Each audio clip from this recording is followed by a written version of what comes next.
కాంగ్రెస్ ప్రభుత్వం వచ్చి 2 సంవత్సరాలు గడిచినా ఇచ్చిన హామీలను నెరవేర్చుకోవట్లేదు. కాంగ్రెస్ ప్రభుత్వం వచ్చాక ఆటో డ్రైవర్లకు ఇస్తామన్న నెలకి 12,000 రూపాయలు 10 లక్షల బీమా ఇప్పటి వరకు నెరవేర్చలేదు.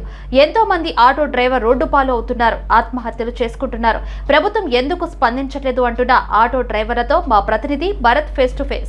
ఆటో డ్రైవర్ల పైన ఆల్రెడీ కంప్లీట్గా కాంగ్రెస్ ప్రభుత్వం వచ్చిన తర్వాత చాలా చిన్న చూపు చూస్తుందని చెప్పి కూడా మనకు తెలిసింది. ఎందుకంటే ఉచిత ఫ్రీ బస్ పెట్టడం వల్ల చాలా మంది ఆటో ఫ్యామిలీస్ అన్నీ కూడా రోడ్ పైకి రావడం జరిగింది. కొంతమంది ఆర్థిక ఇబ్బందుల వల్ల సూసైడ్ చేసుకోవడం కూడా జరిగింది. సో వాళ్ళకు మద్దతుగా ఈరోజు బీఆర్ఎస్ పార్టీ అయితే వాళ్ళ ఆటోలో రావడం, బీఆర్ఎస్ పార్టీకి రావడం, దానికి సంబంధించిన డ్రైవర్స్ అందరూ కూడా ఈరోజు వచ్చి అటు కేటీఆర్ సమక్షంలో మాట్లాడడం కూడా జరిగింది. అయితే వాళ్ళు దేనిపైన మాట్లాడిన అంశం పైన మనతో పాటు అందరూ ఉన్నారు అన్న వాళ్ళు, వాళ్ళతో మాట్లాడి తెలుసుకున్నాం. నమస్తేనా? నమస్తే అన్న. సో ఈరోజు కేటీఆర్ కూడా మీ వెహికల్లో రావడం జరిగింది అంటే ఏంటి అంటే ఏ నేపథ్యంలో మీతో ఈరోజు ఇట్లా రావడం జరిగింది? కేటీఆర్ సార్ ఆటో డ్రైవర్లకు మద్దతుగా మేము ఎదుర్కొంటున్న కష్టాలకు ధీటుగా చూసిన దగ్గర నుంచి చూసిన వ్యక్తిగా మాకు మద్దతుగా వచ్చిండు.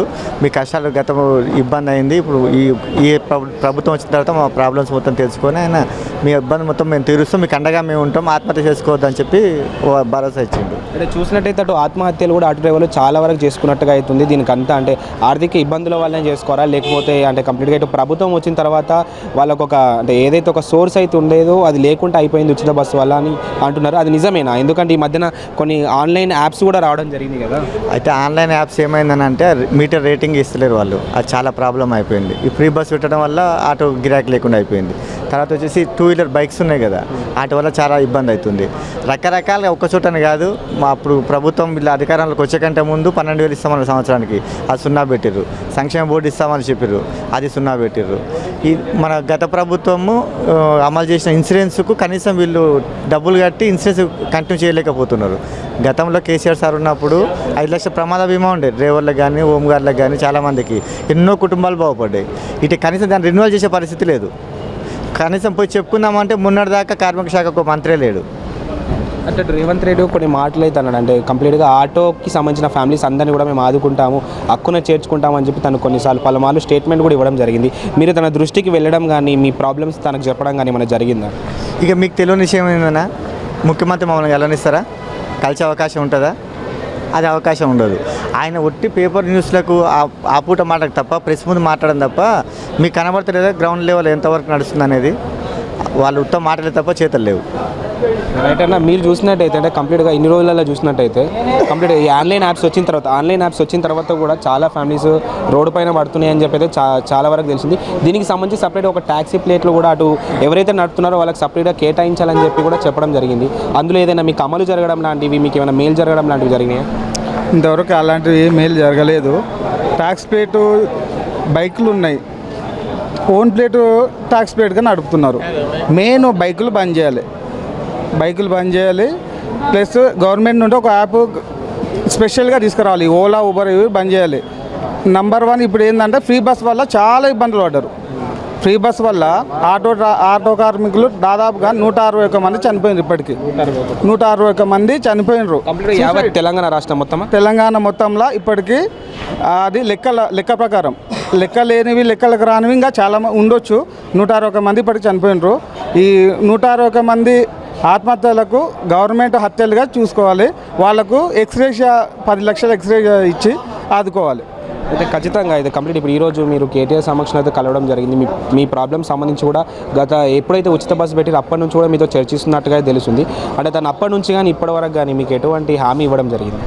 ఇంతవరకు ఎలాంటి హామీ లేదు. ఎవరు గవర్నమెంట్ నుండి ఎలాంటి హామీ లేదు. ఫస్ట్ మాకు 12,000 సంవత్సరానికి ఇస్తామని చెప్పిండ్రు, అది లేదు. సంక్షేమ బోర్డు అని చెప్పిండ్రు, అది లేదు. ఇంతవరకు ఆటో డ్రైవర్లను పట్టించుకున్న పాపాన లేదు గవర్నమెంట్. గతంలో కూడా మీరు కొన్నిసార్లు అటు ర్యాలీలు చేయడం కానీ రోడ్డుపైకి రావడం కూడా జరిగింది. ప్రభుత్వం దిగిపోయి వచ్చి అంటే కంప్లీట్గా మీకు మేము చేస్తామన్నట్టుగా కొన్ని మాటలు ఇచ్చింది కదా. ఏ గవర్నమెంట్ అంటున్నారు? ఇప్పుడు ఉన్న ప్రభుత్వం అలాంటిది ఏం లేదన్న. ఇంతవరకు మమ్మల్ని పిలిచి, మా నాయకులను పిలిచి, ఇక్కడ రాష్ట్ర నాయకుడు ఉన్నారు, వేమల మారన్న గారు ఉన్నారు, ఆయనను కానీ లేక మాలాంటి డ్రైవర్లను కానీ అందరినీ పిలిచి ఇంతవరకు ఒక చర్చ అనేది రానేలేదు. ఈసారి అసెంబ్లీలో మరి బీఆర్ఎస్ పార్టీ తరఫున కేటీఆర్ మాట్లాడే అవకాశం ఏమైనా ఉందా మీ గురించి, మీ పరిస్థితి? ఖచ్చితంగా మేము కేటీఆర్ సార్కు చెప్తాము, మాట్లాడమని చెప్తాము. మేము ఆయనకు వినతి పత్రం కూడా ఇస్తాము. మా సమస్యను అసెంబ్లీలో ప్రస్తావించవలసిందిగా మేము కోరుతాం సార్ని. మీరు అధికారులను ఎవరైనా ఇప్పటివరకు ఎవరినైనా అంటే ప్రజెంట్ ఉన్న కాంగ్రెస్ ప్రభుత్వ నాయకులను ఎవరైనా కలవడం కానీ వాళ్ళతో మాట్లాడడం కానీ అట్లీస్ట్ మీ వరకు ఏదైనా జరిగిందా? లేదు, అలాంటిది ఏం జరగలేదు. అంటే మీకు ఇప్పటివరకు అయితే ఎటువంటి ప్రామిసెస్ కూడా ఇవ్వలేదు? లేదు, ఎలాంటిది ఏం లేదు. అంటే బేసిక్గా చూసినట్టయితే మీకు ఉచిత బస్సు ముందుకు మీ ఆదాయం ఎట్లుంది, ఉచిత బస్సు తర్వాత ఎట్లుంది అన్న ఆదాయం? ఉచిత బస్సు ముందు చాలా మంచుకునేదన్న, ఇప్పుడు ఆదాయం చాలా తగ్గింది. అంటే రోజు సుమారుగా ఎంతవరకు పడుతుంది మీకు? ఫ్యామిలీ రన్ అవ్వాలన్నా కష్టమే కదా? ఖచ్చితంగా ఇప్పుడు హైదరాబాద్లో ఉండాలంటే రోజు 1000 రూపాయలు ఉంటే కానీ హైదరాబాద్లో ఇల్లు గడవదు, ఎవరి మామూలు వ్యక్తులకు కూడా. అలాంటిది ఇప్పుడు 500-600 కూడా రావట్లేదు. అంటే మీరు సొంత ఆటోసేనా లేకపోతే రెంటెడ్ పర్పస్? సొంత ఆటోసే. రెంటెడ్ ఆటోస్ కూడా చాలా ఉన్నాయి కదా? రెంటెడ్ ఆటోస్ కూడా చాలా ఉన్నాయి. వాళ్ళకి ఇంకా పరిస్థితి ఇంకా టూ మచ్ ఉంటుంది. టూ మచ్ ఉంటుంది, వాళ్ళకి ఇంకా దారుణం ఉంటుంది పరిస్థితి. థ్యాంక్ యూ అన్న. సో చూసారు కదా, కంప్లీట్గా ఈరోజు బీఆర్ఎస్కి సంబంధించి అటు కేటీఆర్ కూడా వీళ్ళతో మాట్లాడి వాళ్ళకు ఒక హామీ ఇవ్వడం జరిగింది. ఖచ్చితంగా మీకు అండగా నేను ఉంటాను, ఖచ్చితంగా మీకు న్యాయం జరిగే వరకు నేను పోరాడతానని చెప్పి కూడా వాళ్ళకు ఒక హామీ ఇవ్వడం జరిగింది. ఖచ్చితంగా చూడాలి, ఎందుకంటే వాళ్ళు కూడా రోడ్ పైకి రాకుండా ఖచ్చితంగా వాళ్ళ ఫ్యామిలీస్ కూడా ఉంటాయి కాబట్టి ఖచ్చితంగా వాళ్ళని ఆదుకుంటే ప్రభుత్వం బాగుంటుందని చెప్పి కూడా వాళ్ళైతే ఈరోజు కేటీఆర్ని కలవడం జరిగింది. ఖచ్చితంగా రానున్న రోజుల్లో వాళ్ళకి మంచి జరగాలని కోరుకుందాం.